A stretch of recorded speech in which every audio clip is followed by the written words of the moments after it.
My frustration with the Northern Territory is the obsession with secrecy and lack of transparency. We have a right to know. We should know. And the reason I believe they're not telling us is they're too embarrassed to say that they've given the gas deal away for a cheap price. We are talking about taxpayer dollars. Yep. This is the resources of the people. Territorians are being hoodwinked. I express my sincere disappointment and frustration. With the greatest respect to our police force, we don't have enough resources. We need to think outside the square, and we need to at least logistically get the Australian Federal Police and the Army involved. We're not calling for martial law. This is, we need to take control of the situation. We're the size of England, 1,600 kilometres from Darwin. It is a lot of land to resource. It's 1/6 of Australia. Now, for goodness sakes, let's stop kidding ourselves saying that these 1,600 police officers and auxiliaries can look after the whole situation.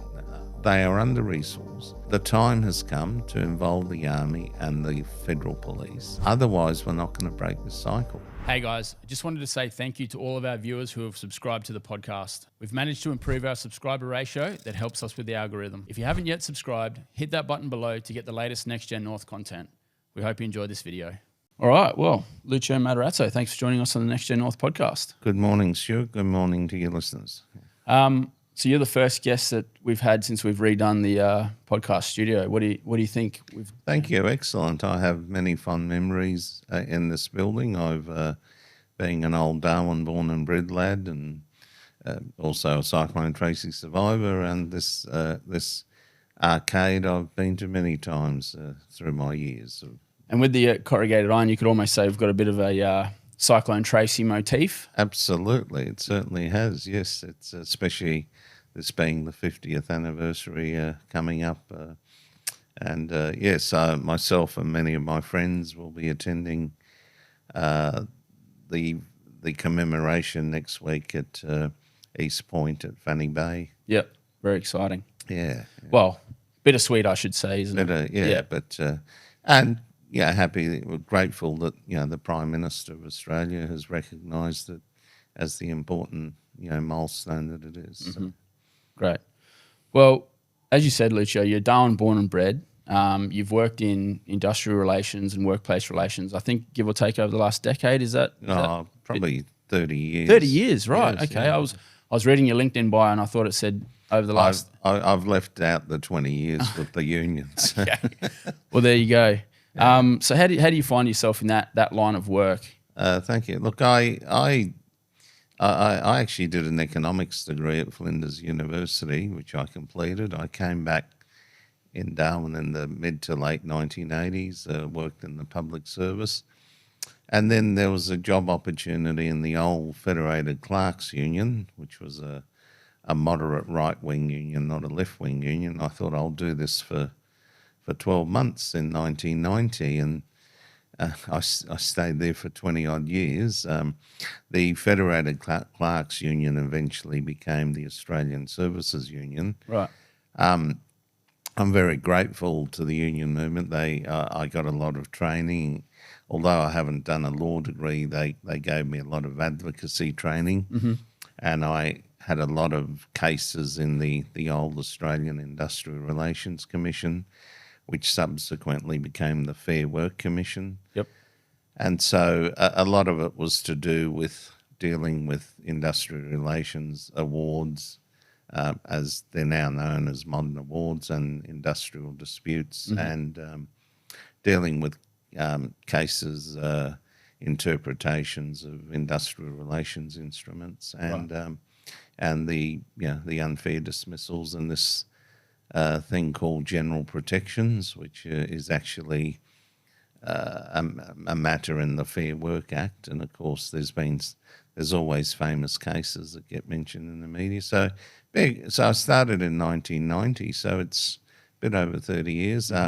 So I worked for the union movement as an industrial officer for around 20 years, and then with my partner, we set up our own industrial relations consultancy in 2011. Right. So in the Fair Work Act, I'm what's known as a paid agent. Okay. So, and we can represent either employers or employees in all matters of issues, and as bargaining, so for enterprise bargaining, for example, or the traditional industrial relations dispute, interpretations of an award or an enterprise agreement, and the traditional unfair dismissal type cases. So if someone feels like they've been unfairly done by, they come and see you guys for a bit of assistance. So we and we do represent employers or employees with if there's a matter that's been taken to the Office of the Fair Work Ombudsman. So what we've helped employers on this, even something as simple. Well, it's not simple, sorry, but the famous who was the famous chef on Channel 10 who he had a Greek surname, and he regrettably he got sacked from was it MasterChef or one of those Channel 10 shows. Yep. I just forgot I think his first name was George, but the reason he got in hot water. Yep. The restaurateur. Was because he had underclassified the chefs. So the Hospitality Award has a level 3, 4, and 5. Yep. And his team or whoever had underclassified the chefs at level 3 rather than level 5. And, reputational damage, all the stories in the media, the back pay, Fair Work Ombudsman, and then he even lost his they got rid of him. I forgot which show. I think he was in the hole for millions in the end, wasn't he? Like he lost restaurants and let's say his job on TV. Yeah, so we're always saying to employers, look, this is not the 1970s. I always joke about my favourite album, the Skyhawks, I'm Living in the 70s.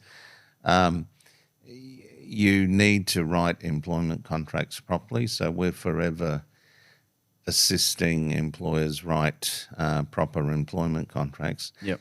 In the old days, one of my mentors, Steve Hatton, who was the chief minister, in the 1980s, they used to talk about a flat rate, a flat hourly rate. We now talk about what's called an annualised rate. Your annual rate is whatever it is, X, and in it is incorporated, for example, annual leave loading, the 17.5% annual leave loading.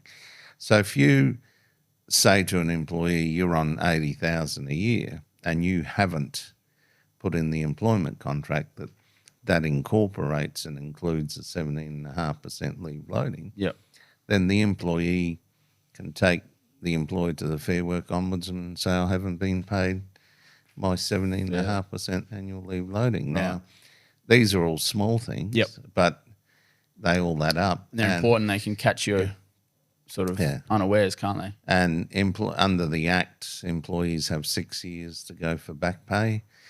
And we've sadly, in the past 10 years, we've seen a lot of even the big corporations, from your banks to your universities, even the famous ABC, had accidentally underpaid their people, I think.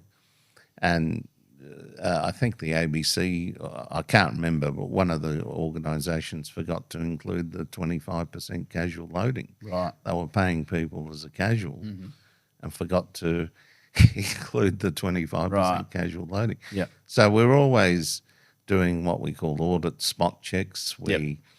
So we do human resource management. We help employers performance manage so they do it properly.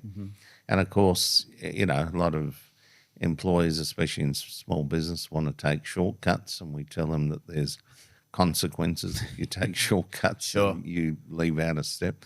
But at the same time, because Darwin in particular is a big public service town, we represent a lot of public servants who come to us on their industrial relations needs. Yep. So it sounds like you're a man in the know. But one thing I wanted to ask was, is there such thing as a right-wing union these days? Is that a thing anymore? Well, I think there is. I think there always has been. And look, and then even within unions there's factions. Sure. Even the old union I worked for, the Australian Services Union, there was sort of what they called left-wing branches and right-wing branches. Like you find in the political parties these days. Basically, yeah. And I think, I could spend all day, but basically, there's a lot of ideology. There's a debate in the union movement that's happened over the past 20 years as to whether unions should just stick to industrial relations issues and not go outside the traditional IR, like climate change and other political issues. So that's always a debate. Yep. And the other issue is also, whether there comes difficulties when there's a Labor government in power and the union isn't happy with what a Labor government's doing, and how do they deal with those sorts of issues? So they're issues. Just an interesting thing for your listeners. When I commenced in the union movement in 1990, there was 3.6 million union members in Australia. 3.6 million. Yep. As I speak today, I think it's 1.5 million or thereabouts. With a much bigger population. So bigger population, bigger workforce. So the percentage of people joining unions has declined significantly. In fact, I saw the latest statistics. In the private sector, it's now less than 10%. And even in the public sector, in some sectors, it's only around 25%. So my understanding, for example, in the Northern Territory Public Service, apart from niche occupations like teaching or the fire service or the police service, but your general administrative occupations in the Northern Territory Public Service, they estimate union memberships running at about 20 to 25%. So what do you think's brought on that change? Is that a criticism of maybe the role unions have potentially had in seeing industry leave Australian shores? Is that a fair criticism? Is it just changing conditions? Is it changing perceptions amongst people? Are workers now in a better position to negotiate their own conditions and pay and that sort of thing? Yeah. What's your sort of view? One of the reasons, I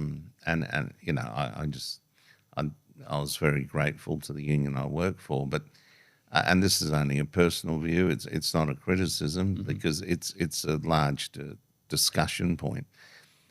When I was towards the end of my career in the union movement, there was this: should unions be running a service model or a more what they call an organising model?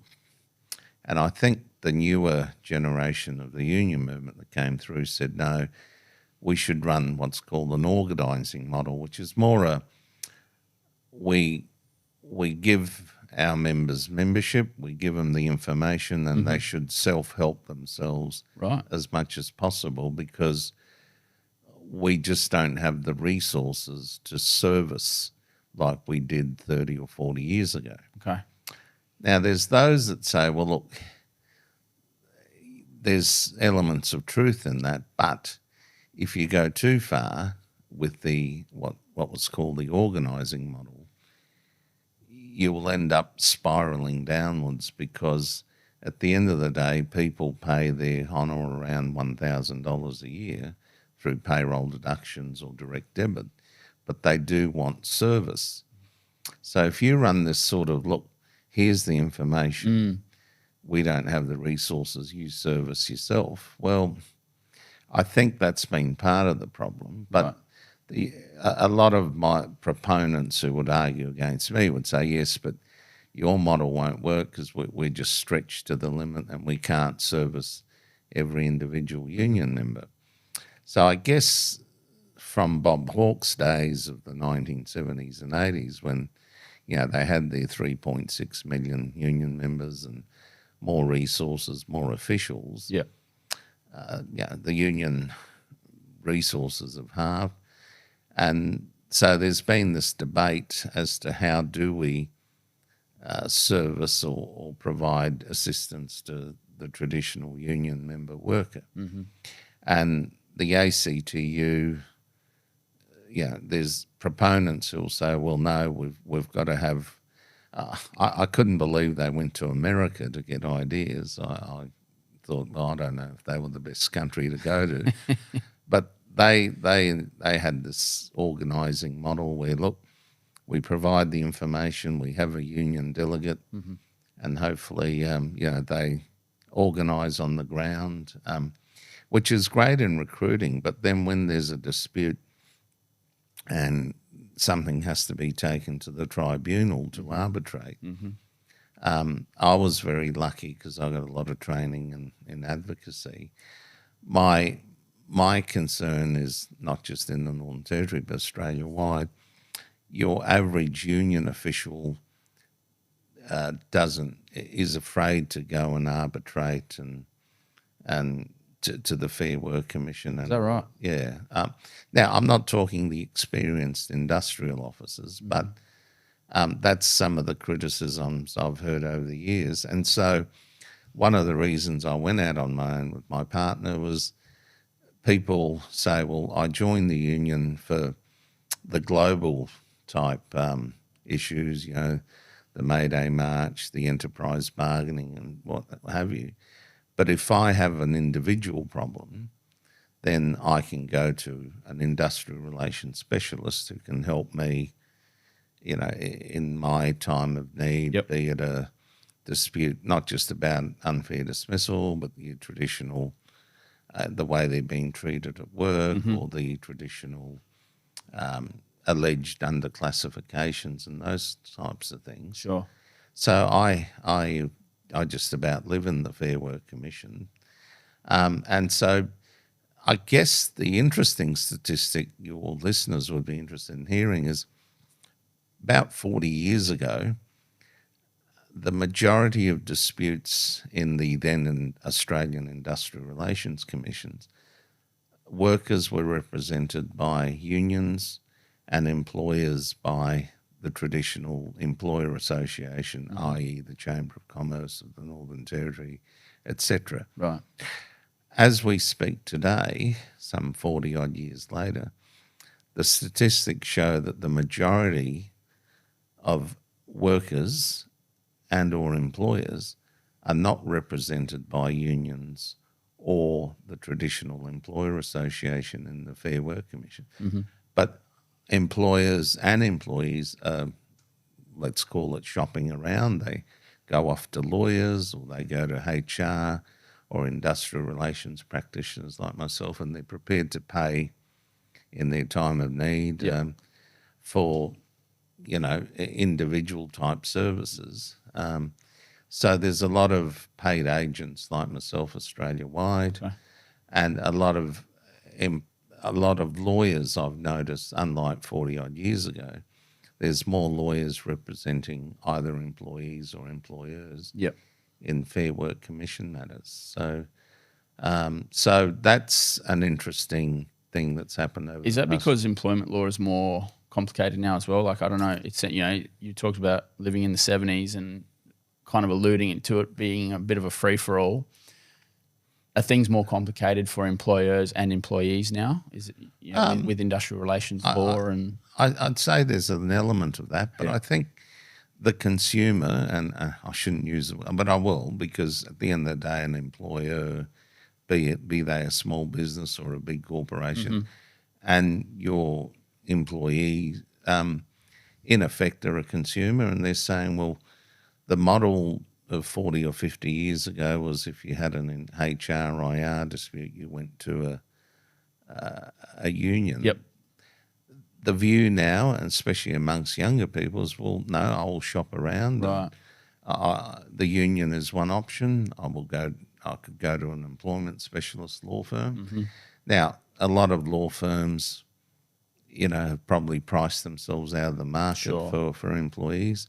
And so there's been a growth in what's called paid agents or human resource consultants or industrial relations consultants.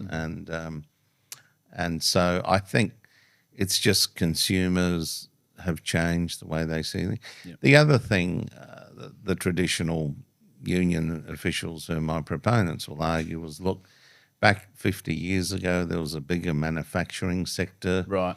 So unionisation was in a big factory. With the factories closing down over the past 30-odd years, that's why union membership has declined. Right. One of the biggest unions was the traditional, they were called the Metal Workers Union. They're now the Australian Manufacturers Workers Union. Their membership has halved because the car industry has closed down. A lot of the traditional manufacturing, washing machines, etc., now come from overseas. So that's another reason why there's been a decline in membership. And I guess the services sector percentage employment-wise has increased. And so there's been a difference from 40-odd years or 50 years ago. The other thing your listeners might find interesting is the two biggest employment sectors, apart from your public service, and which, if you add up Australia-wide, all the state and Commonwealth public servants, you've got over 2 million employees, roughly, or thereabouts. The next sector is, believe it or not, the construction industry, with over 1 million, about 1.3, these figures are up. Sure. And the other growing sector, which I guess a lot of economists are lamenting, is what they call the social and community services sector.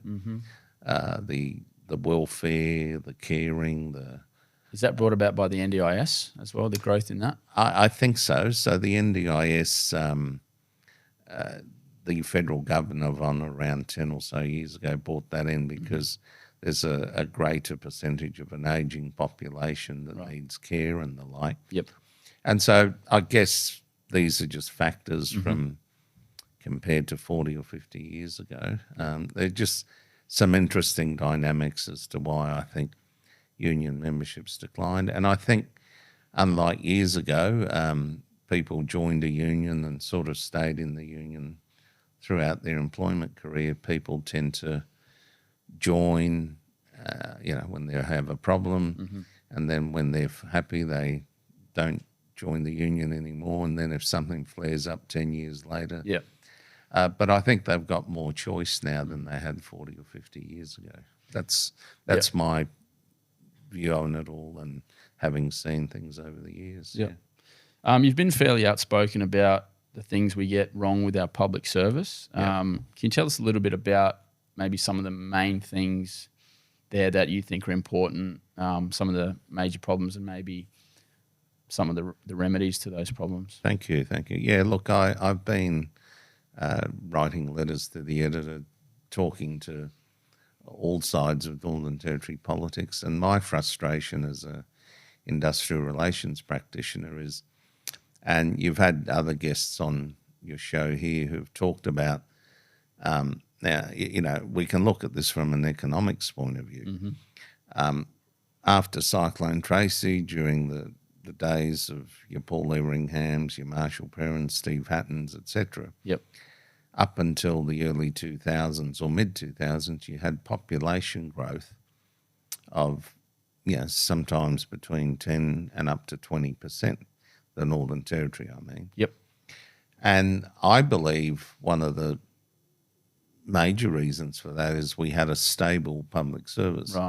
And by that I mean permanency in the public service. Now, I'm not talking about your executives or directors on, there's roughly somewhere between 600 to 1,000 of them. They're your chief executive officers, your deputy CEOs. What's that, 200 plus sort of range? Yes, so 200,000, So what happened, and I've told Shane Stone to himself, he started the rot. He wasn't happy with me telling him that, but hello, Shane, if you're listening. I'll promise not to call you comrade, but so on around 1995, the permanency rate in the NT public service dropped from the 90% rate and started declining. They started using fixed-term rolling contracts. Now, the then Industrial Relations Act, and by that stage the Workplace Relations Act of Peter Reith and the Howgum, hadn't caught up, in my view, with reality. And they were used, in my view, unfairly to keep people, I call it jokingly, a command and control system. You tell people, well, we have discretion whether we renew your employment contract in 12 months or 6 months or in 2 years' time.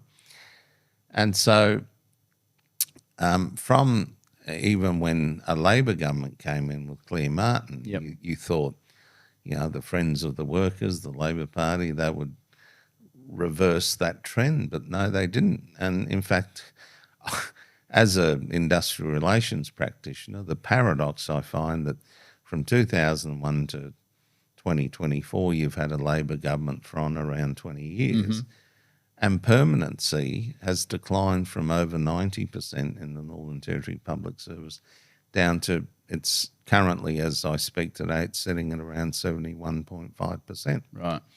Now, compared to the Commonwealth Public Service, it is now sitting at 92%. And by that, I have no objections to a public service saying, look, Freda Smith has gone on maternity leave or somebody's gone on sabbatical leave. This is a genuine fixed-term vacancy because that person is away for 12 months or 6 months.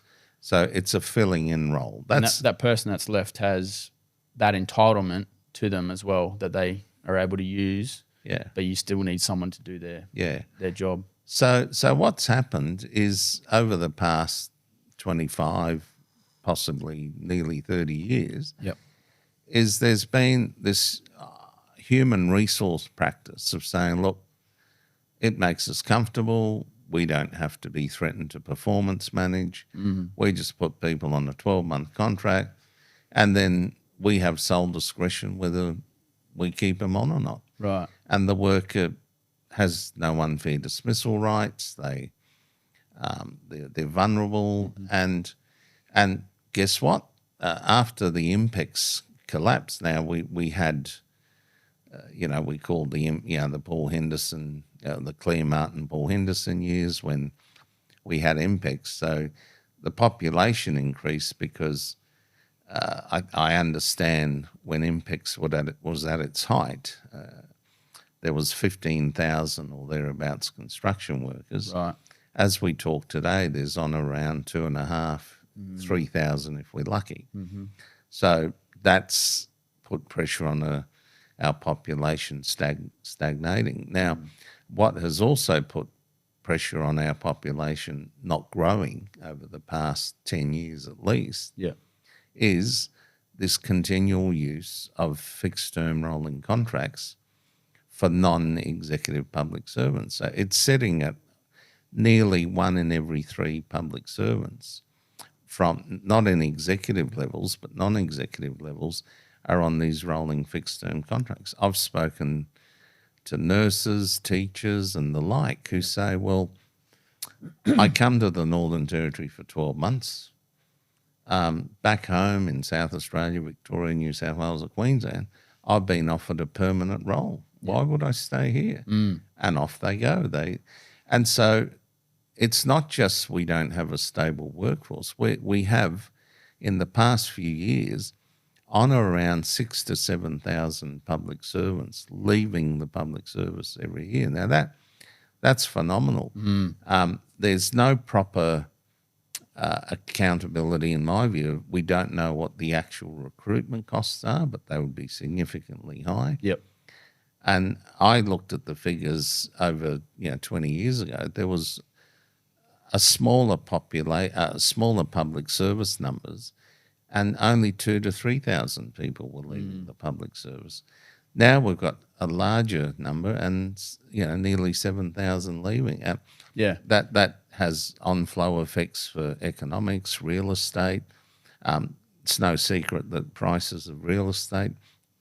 Well, if you're running the public service like you're running a business, the public service would be unsustainable because businesses can't wear costs to recruit and turnover staff like that, can they? It would just absolutely. In fact, one headline that horrified me, I think a few years ago, I think Labor was still in power, the NT News reported 1,900 people had left, I think, the health department. And I thought, my God, like that's your nurses, your doctors. And I'm thinking, again, so I'm urging the current government to say you need to stabilise the public service numbers. And one way to do it is to direct your human resource managers and your CEOs to say, look, non-executive positions, they get made permanent. Right. You don't need to keep people on two-year fixed-term contracts. Now, ironically, it was the Albanese government that finally had enough, because there was nearly 1 million workers in Australia on fixed-term contracts, predominantly in the higher education system at universities, public services and non-government organisations. So I still remember the date, the 6th of December 2023, the Fair Work Act was amended. So employees earning less than $175,000 a year, you can only put them on fixed-term contracts for up to 2 years. Now, that doesn't stop you. The reason the rates are still high in the Territory is because at the commencement of the employment, they still put them on fixed-term contracts when I believe they don't have to. And secondly, there is some loopholes, and I'm concerned that the public service may say, well, due to funding or other reasons, there's cases that haven't been tested, and I hope I don't have to test it, but as there is some loopholes in the legislation where the public service could say, well, we need to extend this person beyond 2 years. Now, we're still in early territory now, but my major concern is yes, we need to stabilise the nearly 7,000 people leaving. We need to create more permanency, stability in the public service. Otherwise, people come here for a year, leave. And the other factor I think I've been on about is we don't know the exact numbers of workers in the public service. There's a lot of people on what's called ABNs, or independent contractors. And then we've got this other phenomena called labour hire, which they're not directly employed by the public service, but they're employed via a labour hire firm. I think we'll get into that in a second. Just quickly, I just wanted to just summarise. So what you're saying about the fixed term contracts is if the government stabilises employment within the public sector, and that means keeping more people on as permanents, that could actually be a net gain for the Territory, because it would keep people here. It would save us on employment costs and attrition rates and all that sort of stuff. And recruitment, and would actually grow. I mean, I'm embarrassed to say the past 10 years, our population growth has been negligible. And it's been negligible, in my view, because of our shocking overuse of fixed-term contracts. And now, I'm not talking about your CEO. They should all be on fixed-term contract. I'm talking. I've had people who are AO3s or AO4s who are just not even middle management. They're lower than middle management, and they're just put on fixed-term contracts. And so I'm saying that this government should direct the senior directors and CEOs of the public service to say that's not acceptable. We need to grow the Northern Territory public population. We need to stabilise the public service, the turnover. And that policy might have been convenient years ago. And it was camouflaged because we had an IMPEX sort of growth. But now that we don't have these IMPEX growths and the like, it's now showing up even more so. Well, I guess the question I would have then is, if you've got more people on permanent contracts within the NT government, wouldn't that not make it more expensive, because you've got people that are essentially harder to fire in the instances of poor performance and that sort of thing? I don't agree with that view. If you have best practice human resource management practices, the Fair Work Act allows an employer to performance manage. The Fair Work Act does not preclude people who are underperforming to be dismissed. It just means that you have to afford them procedural fairness, which, fair go all round is an Australian principle. Absolutely. People fought 2 world wars over that. And so I say you shouldn't be afraid of that. You should say, we will afford you procedural fairness. We will ensure our human resource management practices will comply with that rather than taking shortcuts. So I don't agree it will be harder to fire people. And look, if the public service have to be more accountable and there's more scrutiny, as a taxpayer and citizen of the Northern Territory, I welcome that. Yep, absolutely. Well, you mentioned before the actual public service numbers and whether they're distorted by things like ABNs and contractors and labour hire services. Before I rudely cut you off, No, that's okay. Can you give us a bit of a commentary on that? Yeah, look. Again, hello Shane, if you're listening. Back in the late 90s, there's always been this view, and politicians are politicians, so are senior public servants for that matter. How do we camouflage the numbers? Now, so I always get frustrated when the Office of the Commissioner for Public Employment gives us figures and they say, oh, this is the full-time equivalent numbers. And I say, I'm not interested in this statistical manipulation. Yep. I want the actual head count, Sure. please. Stop this. Every time I hear FTE, full-time equivalent, I despair. I want the actual head counts. Now, the then late CLP government, and can I criticise the Labor government too? They did nothing about this. They created school councils back in the late 90s, primary schools. So every primary school or high school had a school council. And we had this silly situation where, and I found out because the minister, when COVID was on, guaranteed the 1,700 employees who were employed by school councils that they would also be paid even though they were technically employed by a school council, not the education department. Okay. So we've got janitors, cleaners, gardeners, tuck shop persons and the like who don't show up in the state of the service report. And look, there might be more than 1,700 now, could be 1,800, I don't know how many there, but there's not quite 2,000, but on around that, who don't show up on the public service figures because there's this technical glitch. I know they're employed not by the primary school or the education directly. They're employed by the school council, Right. who are a non-government organisation incorporated under the Associations Act. Again, politicians adding waste, inefficiency, and I castigate all sides of politics on this. And here's the irony. They don't show up on the education department figures.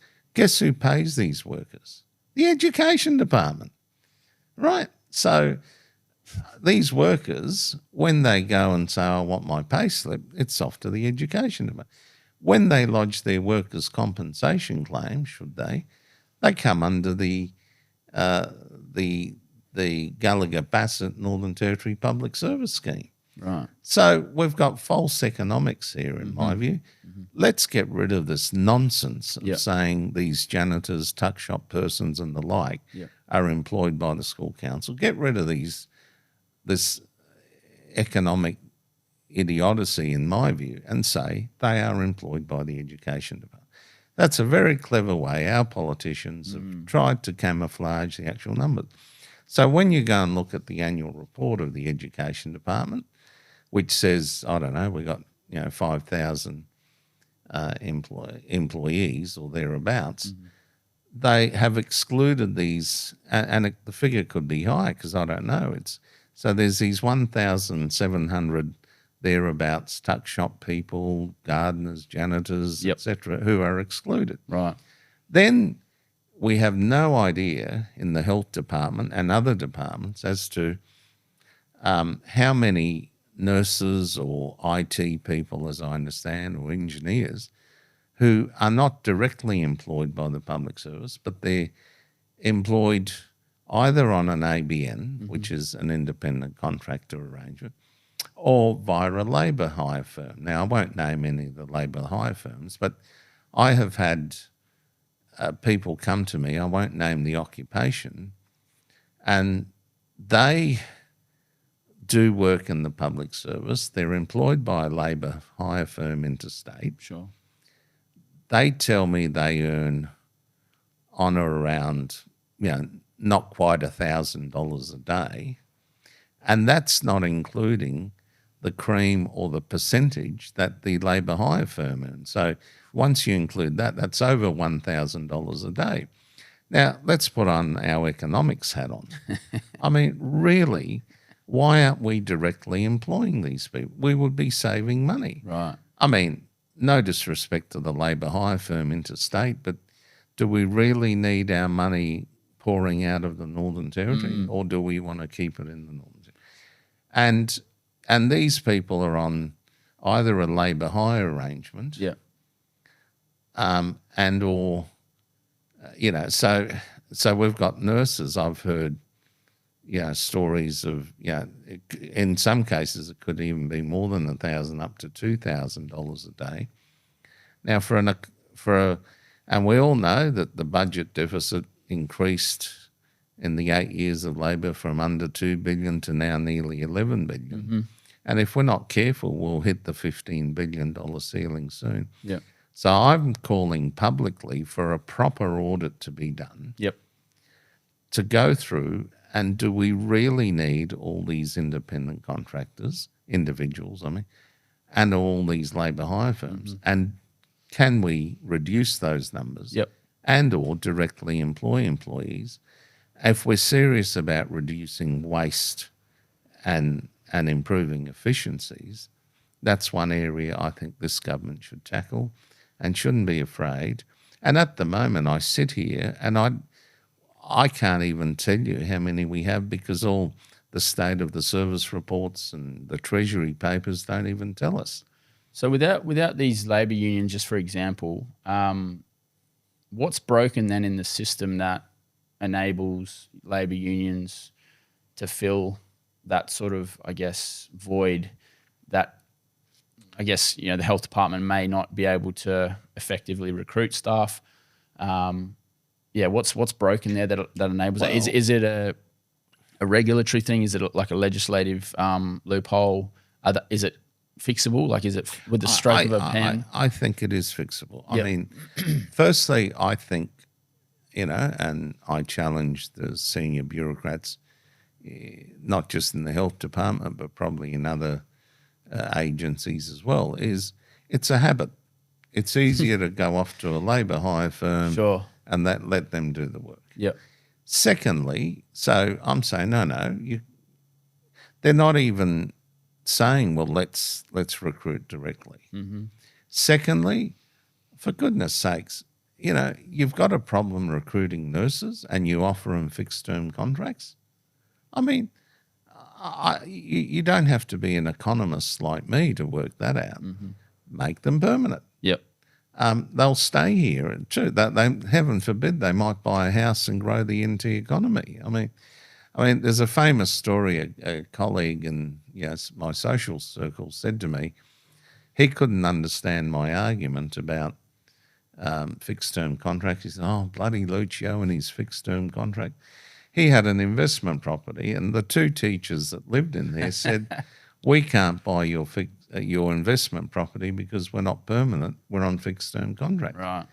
Then the light bulb went up when they both got made permanent. They said, "Now we can go to a bank, we can borrow the money, and we can buy your investment property." Yeah. And he ended up being able to sell his investment property. He's one of my biggest supporters now, and he was Funny that. And he said to me, "Now I know what Lucio's talking." And again, it's about stimulating the economy. Yep. Now, had we kept those teachers on fixed-term contracts, the likelihood they would have left the territory and gone to Victoria, New South Wales, South Australia, and we're in this vicious circle. Now, with the greatest respect, we're the gateway to Asia. Why isn't our population growing? And there is other factors, but the factors I'm talking about, I believe, would considerably help in growing the territory economy. Yep. And I'm advocating this strongly, as you can hear. And coming back to other issues, I think so. The issue is, I think it's a habit. Like, oh look, let's just go to the labour hire firm. Who cares that we've got to pay a 30 to 40 or 50% surcharge? Premium, well, yeah. Well, I think the taxpayers care. Yep.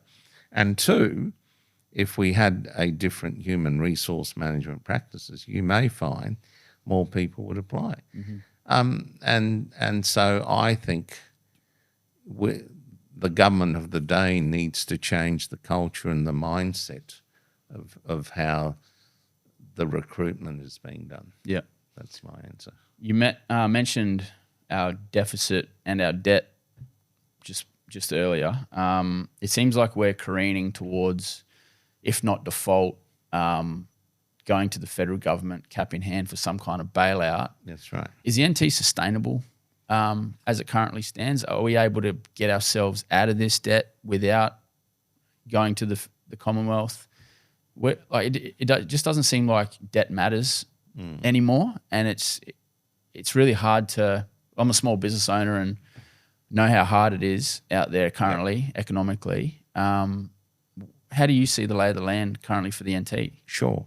Look, I support the government in its talk about we do need private investment to grow the territory. I'm not. In fact, I think that's very important. And I wish the government all the very best in that, because otherwise we could end up in a default situation where, in a worst case situation, the federal government may take us over again. Now, but I think what they need to do in the short term as well is do a proper. Now, I heard the Chief Minister saying they appointed 5 individuals and they said they're going to do an efficiency review in the NT Public Service over the next 6 months. Okay. Now, I think we need to do better than that. Right. We don't just go and pluck 5 people out of private industry and pay them an allowance. And we need to do a thorough investigation. And I believe there is a lot of wastage and a lot of inefficiencies in the public service. And I'm not talking about cutting staff numbers. I'm talking about, as I said, recruiting better, using better processes, and using, rather than fixed-term contracts. And this overuse, in my view, of ABNs and independent contractors and labour hire firms, once you reduce that and create more efficiencies, that will also create significant savings.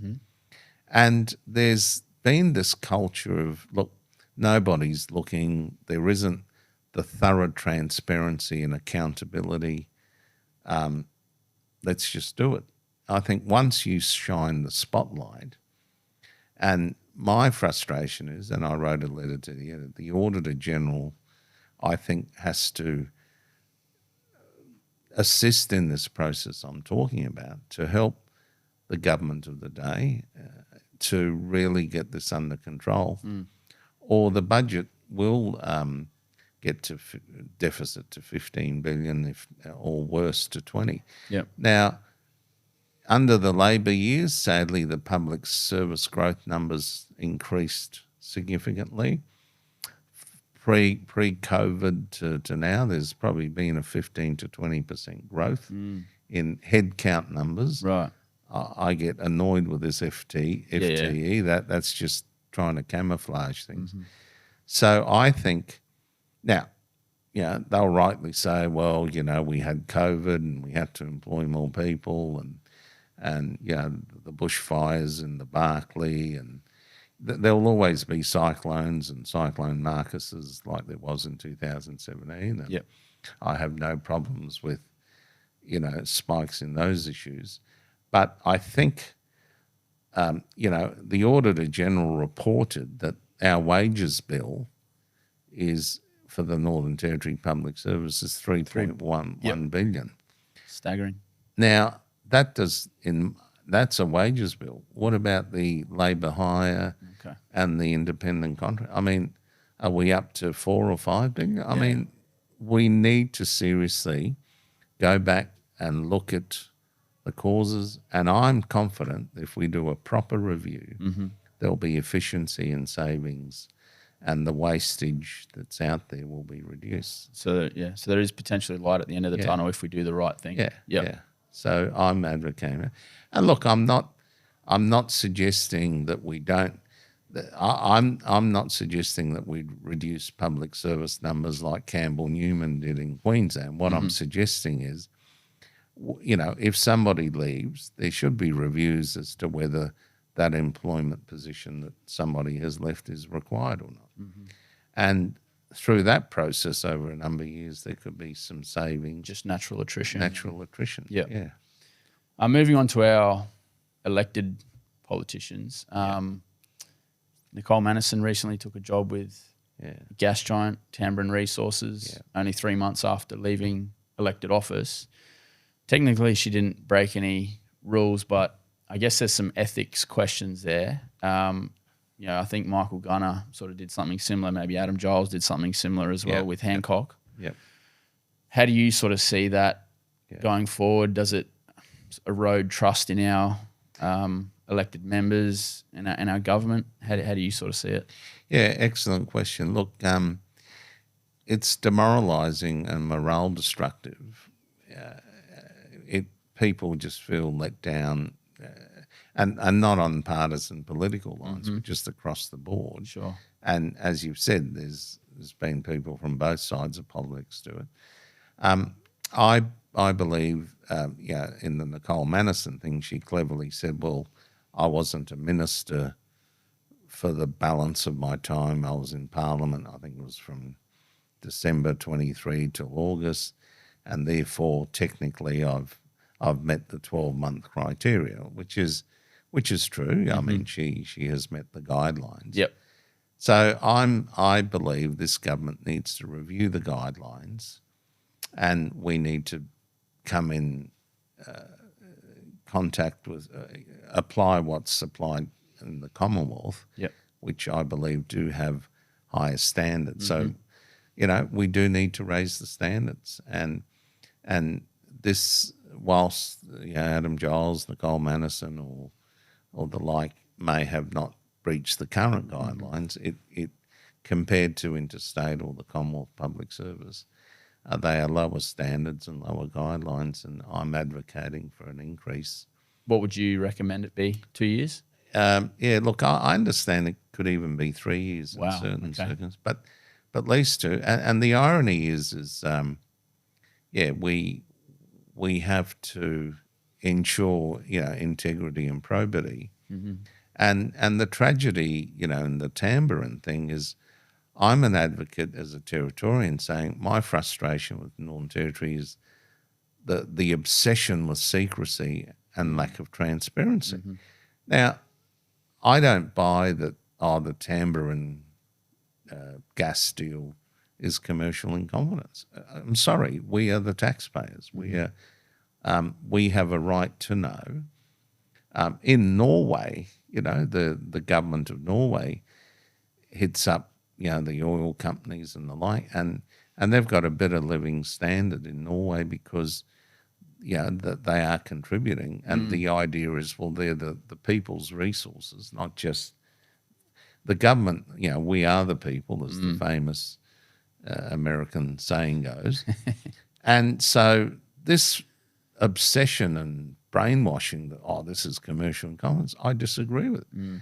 We should know, and the reason I believe they're not telling us is they're too embarrassed to say that they've given the gas deal away for a cheap price. They sold the farm. Yeah, basically. Now, if you were confident you had done the best for taxpayers and citizens of the Northern Territory, you would let us know the specifics. Now, the current government said that once we get elected, we will let the people know they got elected, and now they've said, no, it's commercial incompetence. Why do you think that is?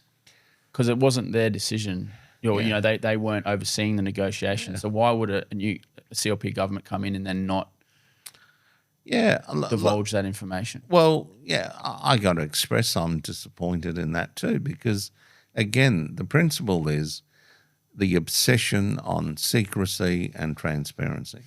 And don't get me wrong, we're not talking about an individual's health records and their privacy on their, we are talking about taxpayer dollars. That's right. I'm not saying you shouldn't be obsessed with confidentiality or transparency if you're talking about an individual's, health records. I'm all for that. This is all sovereign. This is sovereign. You're right. Yeah. This is taxpayer dollars. This is the resources of the people. And to say you have no right to know what deal we've done, I'm sorry, I don't subscribe to that. I express my sincere disappointment and frustration. Well, are we in such a perilous position in the NT now that, similar to the impacts situation, where I don't believe the NT gets any royalties, is that right? Because it's in federal waters, or however that works, where similar maybe now to Tamboran, that we're in such a perilous, or we have such a weak bargaining position. That's right. That to bring in these giant corporations, we have to sell the farm, as I said before, and really not get much in the way back. And that's maybe why the government was too embarrassed, as you mentioned, to publicly. Now, if the government was fair dinkum, both sides of politics, they would tell us what's really happening in Western Australia, where they've got that levy or whatever it's called, where the gas companies do have to give a lot more back to taxpayers of Western Australia. We should be adopting that model. We're not. Sadly, it's an indictment on our politicians not having the courage to do what they should be doing. And saying, I don't buy the commercial in confidence. I think all sides of politics are embarrassed that we've got such a poor deal. It's like, well, we don't want you to know. Now, for example, and I'm glad you've raised that, in the Commonwealth Public Service, I could go on a website and let you know what each executive CEO of a Commonwealth agency of the public service is earning. It's public information.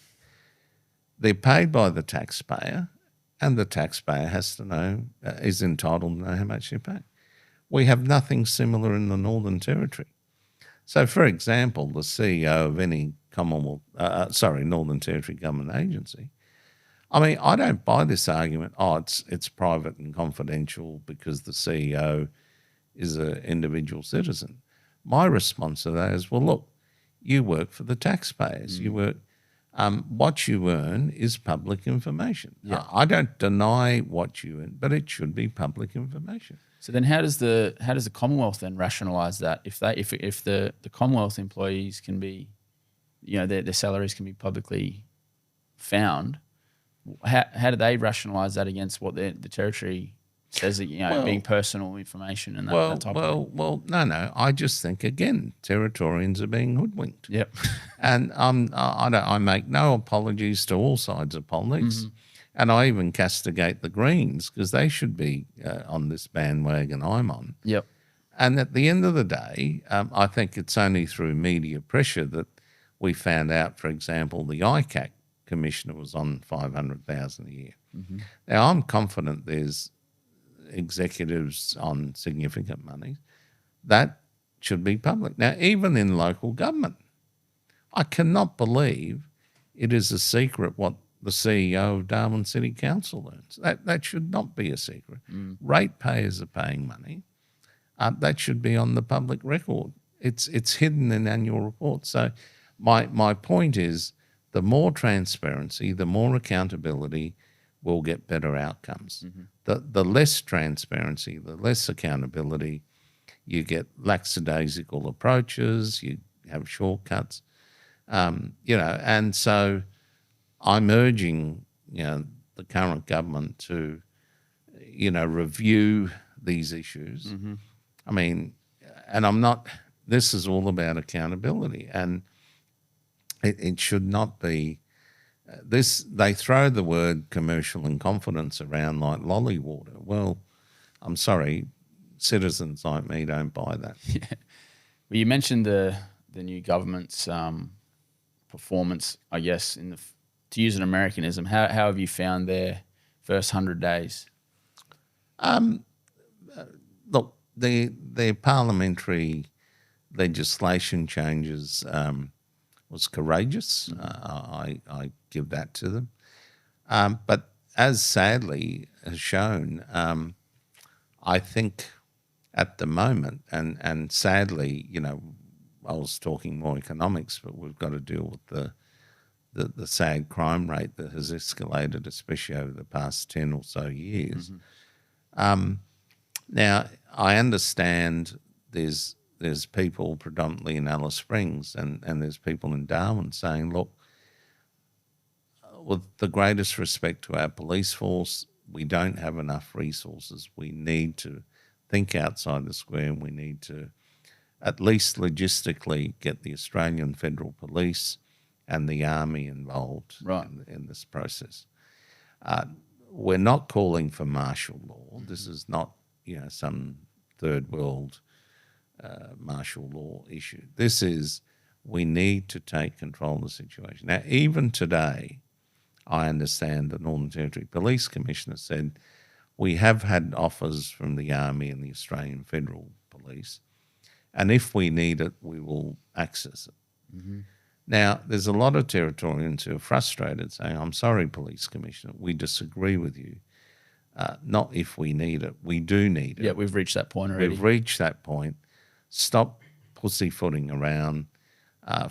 Put aside your, that you might be embarrassed with. This is not a reflection on the Northern Territory Police Force. I mean, let's be honest. I think there's about 1,000, 6 or 7, 1,600 or 1,700 police officers. Right. Thereabout. That's probably not including the admin people. Mm-hmm. Territorians are aware there are 132 remote communities. That's not counting your Alice Springs, your Darwins. We're the size of England, 1,600 kilometres from Darwin. It is a lot of land to resource. It's 1/6 of Australia. Now, for goodness sakes, let's stop kidding ourselves saying that these 1,600 police officers and auxiliaries can look after the whole situation. They are under-resourced. The time has come to involve the Army and the Federal Police. Otherwise, we're not going to break this cycle. And so I'm of the school of thought that pride and all this stuff has to be put aside. This is an emergency situation. Again, I'm not calling for martial law. I'm calling for logistical. I'm not an expert. I'm an economist. I'm not a police logistics expert. But I'm not convinced that our police force, the less than on or around 2,000, can resource the whole Northern Territory. And let me repeat, we have 132 remote communities with populations in some places less than 500 people. I mean, we really need to sit down and say, right, we need to deal with this properly. Otherwise, we're just going to be talking about the same issue in 10 years' time. And we may have a population decline because, as you know, the only reason our population hasn't collapsed is because of migration. We've got people from overseas coming here. The international. I understand the Indigenous communities in the remote communities are having more than 2 children per couple. So that's keeping, which is good. That's keeping the population above replacement. But otherwise, our population would be in the low 200s. I guess you could say the same thing for our GDP as well, wouldn't you? Like it's where we've had a per capita recession for the last 7 quarters, I believe. That's right. In Australia. So these kind of opening up the migration spigot has papered over a lot of these economic woes. And now it seems like I hear what you say, and I agree with you. And I guess all I'm saying is, whilst I've talked about some of the economic and the public service factors, I think regrettably, and I'm not the expert, we shouldn't just be talking about things. I think that we've reached the tipping point where resources of now I'm talking logistical resources of the Army and the Federal Police should also now come into play in the Northern Territory. We're 1/6 of Australia's landmass. But what do you say to those that would say, look, if you bring in the Federal Police and the Army, that's a slippery slope? Is it the first domino that falls on the way to giving the territory back to the feds, that type of thing? Does that hold water? Well, I can understand the fear, but my response to that would be, well, if we do nothing and keep the status quo, that's where we end up anyway. That's where we're going to end up. Yep. So I'm saying let's be proactive and stop the what's happening now. Or I'm sorry, the Commonwealth, and it doesn't matter which side of politics, they will come and take it over because we're a crucial part of Australia. Yep. I understand there's talk about a growth in defence personnel coming to the Northern Territory because we need to defend Australia, and future Commonwealth governments will say, well, we can't allow this embarrassing situation. And those stories about what happened to that poor child who was 2 months old don't just reverberate around the NT News or Australia. Those stories go worldwide, and they are impacting on our tourism numbers. So I urge the government to be brave and say, look, the time has come to bite the bullet. Sorry, wrong term. To not bite the bullet, but to just be courageous and say, right, let's get on with it, and let's not. When a cyclone comes, speaking of Cyclone Tracy 50 years ago, we weren't afraid to call the Army then to come and help clean up Darwin. I mean, it was essential. So I say the same, sadly, and it's not just Alice Springs, sadly, Tennant Creek and Catherine, and even in Darwin, like we've just got things that are not what they should be. Mm-hmm. So it's time for the government to be courageous. That's the takeaway. Yeah. All right. Well, I think that's a good one to finish on because I know you're pressed for time. You're a busy man. So, Lucio, appreciate your time today, mate. And thank you, valuable time, and to your listeners, and season's greetings to all, and best wishes to the Territory in 2025. Yep. Thanks very much. Thanks, everyone. See you next time. Cheers.